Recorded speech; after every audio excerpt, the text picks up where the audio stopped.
Emnet for Mænds Sundhedsuge er i år mænds mentale sundhed.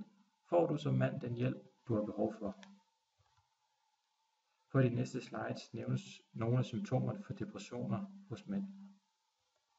Det kan være træthed, søvnbesvær, koncentrationsbesvær, ikke kun i forbindelse med arbejde, men også generelt. Vores krop og psyke hænger sammen. Det er derfor vigtigt, at du er opmærksom på kroppens symptomer, enten mavepine eller hovedpine gennem længere tid. Et andet vigtigt symptom er stress. Misbrug er også et vigtigt symptom at være opmærksom på. Det kan fx være alkohol, der bruges til at dulme smerter. Selvmord blandt mænd er udtryk for depressioner, som ikke er blevet opdaget og dermed heller ikke blevet behandlet. Og det betyder, at mænd oftere begår selvmord end kvinder. Det er derfor vigtigt, at du stopper op, du mærker efter, og hvis du finder ud af, at du har brug for hjælp, så søg hjælp. Stress i hjemmet og på arbejdspladsen er tæt forbundet med en depression, og det er et vigtigt sted at tage fat, hvis du skal forebygge depression og fremme den mentale trivsel.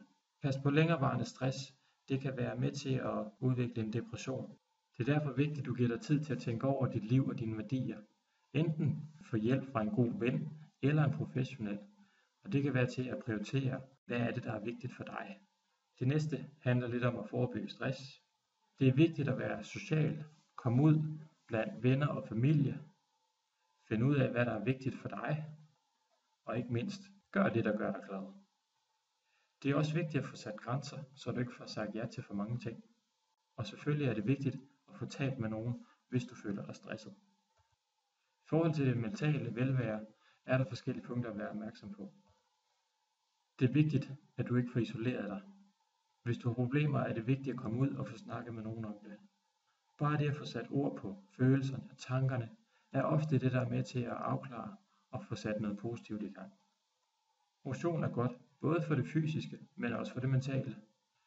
30 minutters motion dagligt, det kan enten være løb, havearbejde eller leg med børnene, kan være det, der skal til.